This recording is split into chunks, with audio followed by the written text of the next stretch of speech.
نظام بنائے بغیر صرف ہدایت کی دعائیں کرنا یہ کوئی مناسب کام نہیں ہے۔ یقیناً دعائیں تو اپنی جگہ ہونی چاہیے، لیکن ہدایت کا عام ہونا یہ دعوت پر منحصر ہے۔ دعوت دین اگر ہم کریں گے ایک ایک بندے تک، اللہ کے ایک ایک بندے تک، ایک ایک فرد تک جب اللہ کی بات پہنچے گی، نبی کی بات پہنچے گی، جو سنجیدہ لوگ ہوں گے، جو خوش نصیب ہوں گے تو وہ خوش نصیب ہو جائیں گے، جو بدبخت ہوں گے وہ اور بدبخت ہوں گے۔ ہدایت پھیلنے کا واحد ذریعہ دعوت دین ہے۔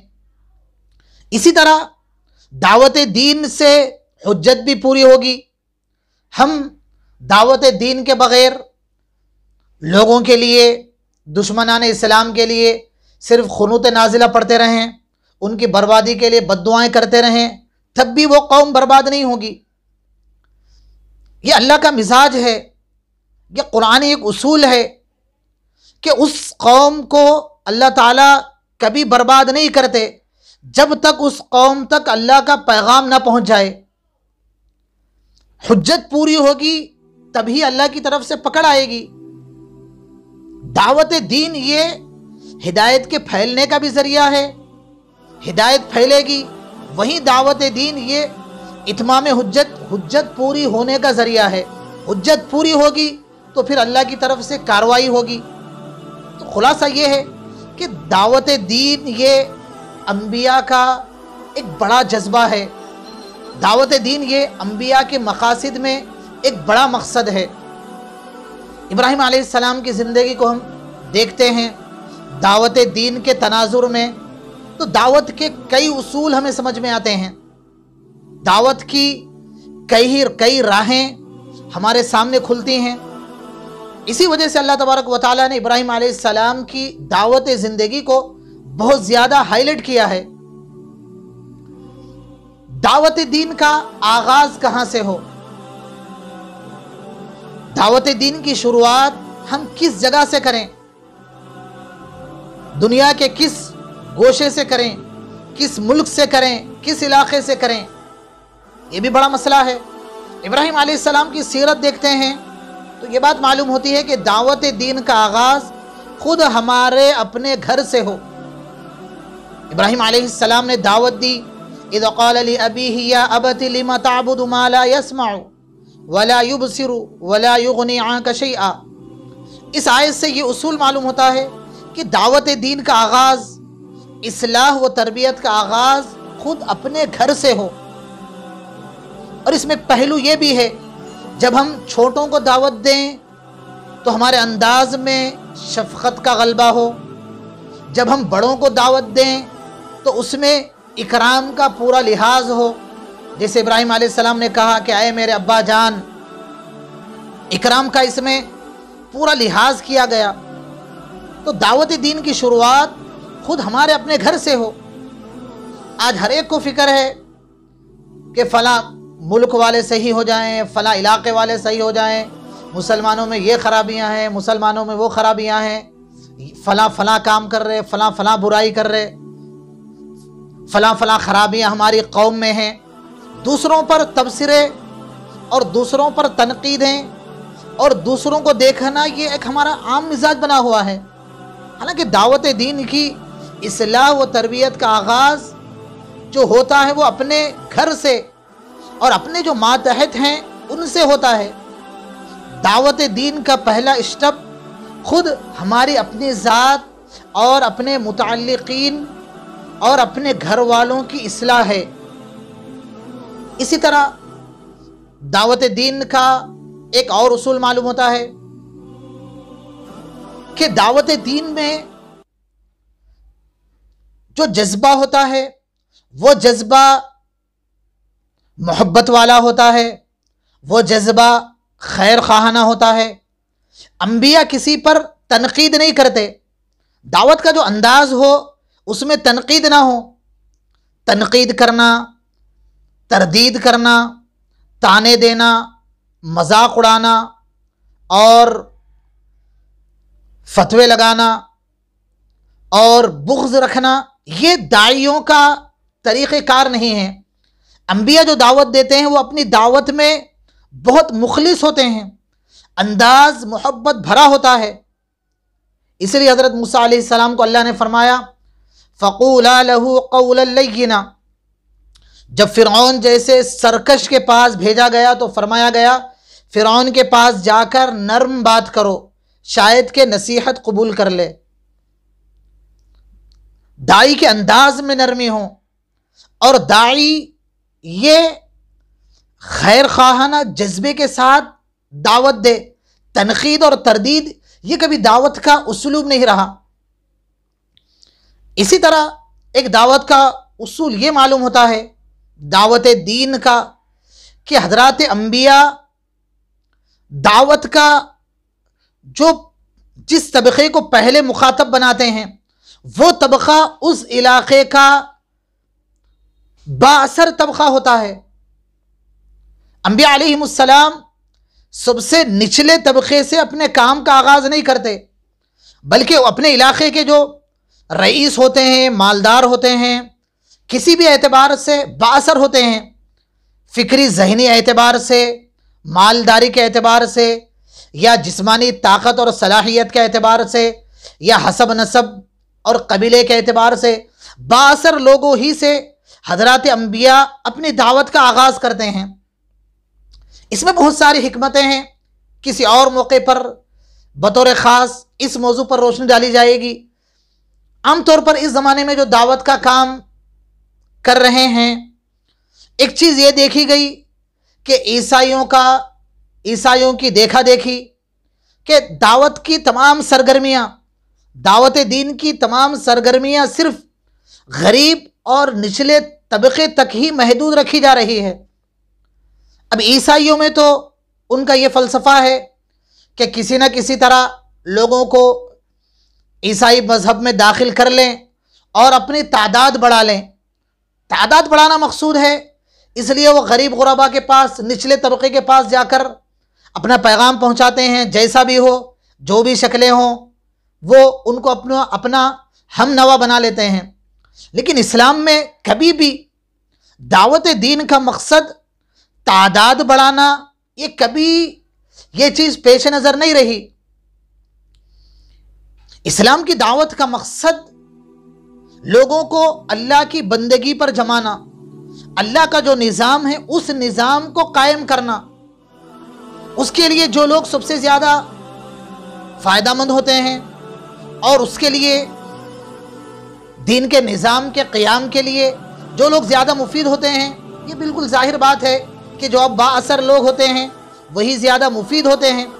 اس لیے ابراہیم علیہ السلام کی سیرت کو دیکھتے ہیں تو یہ بات معلوم ہوتی ہے کہ ابراہیم علیہ السلام نے خود اپنے والد کو دعوت دی۔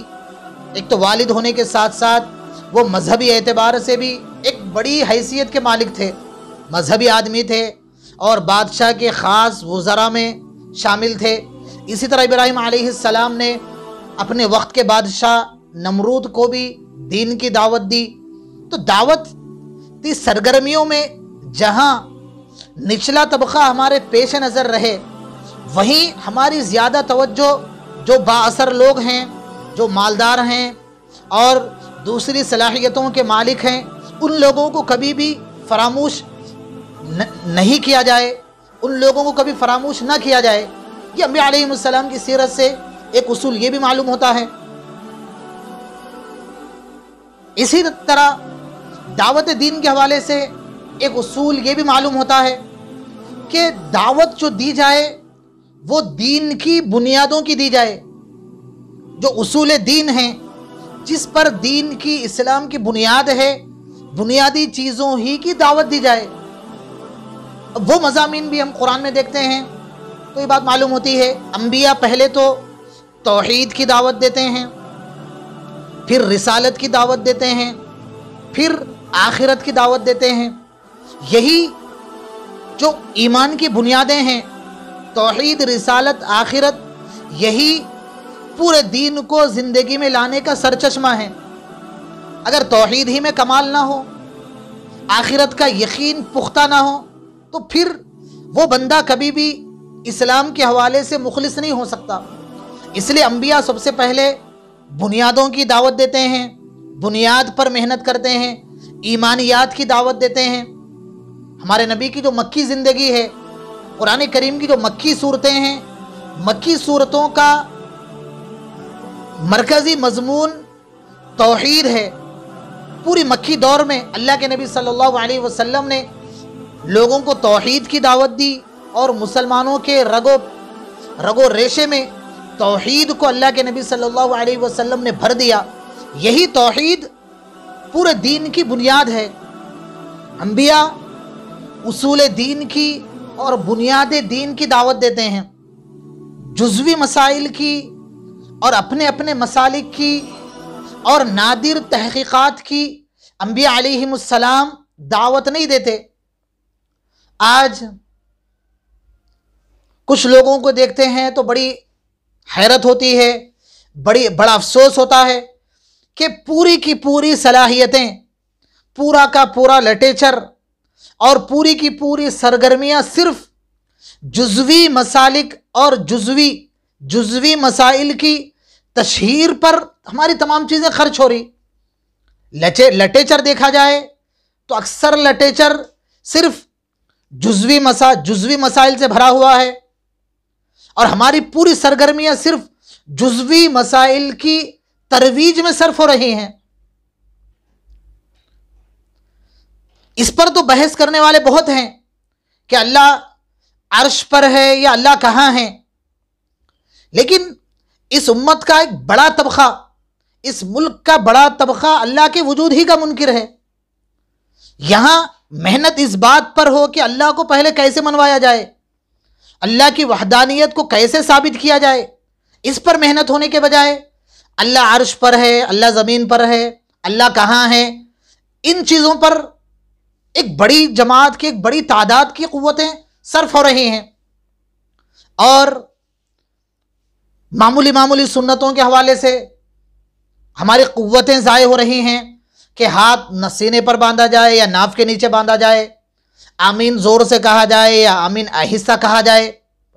اس ملک کا بڑا مسئلہ تو یہ ہے کہ یہاں کی اکثریت نبی کو، امام الانبیاء کو نبی نہیں مانتی۔ ہمارا سب سے بڑا تقاضا تو یہ ہے کہ لوگوں کو پہلے نبی منوایا جائے، پہلے اللہ کے نبی کی ذات کا تعارف کروایا جائے، پہلے نبی کی ذات منوائی جائے۔ یہاں سب سے بڑا مسئلہ تو یہ ہے۔ اور قیامت کے حوالے سے عذاب قبر کے بارے میں اختلاف کہ قبر کا عذاب ثابت ہے یا نہیں، ہوگا نہیں ہوگا۔ یہاں اس ملک کی اکثریت کا صورتحال یہ ہے کہ اس ملک کی اکثریت تو قیامت ہی کی منکر ہے۔ اصول دعوت میں یہ بات واضح کر رہا ہوں کہ انبیاء علیہم السلام اصول دین کی اور بنیاد دین کی دعوت دیتے ہیں، اور قرآن کریم میں امر بالمعروف اور نہی عن المنکر کی اصطلاح مشہور ہے۔ معروف کا امر کیا جائے، معروف یعنی وہ کام جو سب کے نزدیک مسلمہ ہوں، منکر وہ کام جس کو سب کی طبیعتیں جس سے کراہت کرتی ہیں۔ اس سے ایک نقطہ یہ بھی نکلتا ہے۔ تو بہرحال دعوت دین کا اور ایک اصول یہ ہے کہ دعوت دین کے ساتھ ساتھ اس دعوت کے مطابق ہماری عملی زندگی بھی ہو۔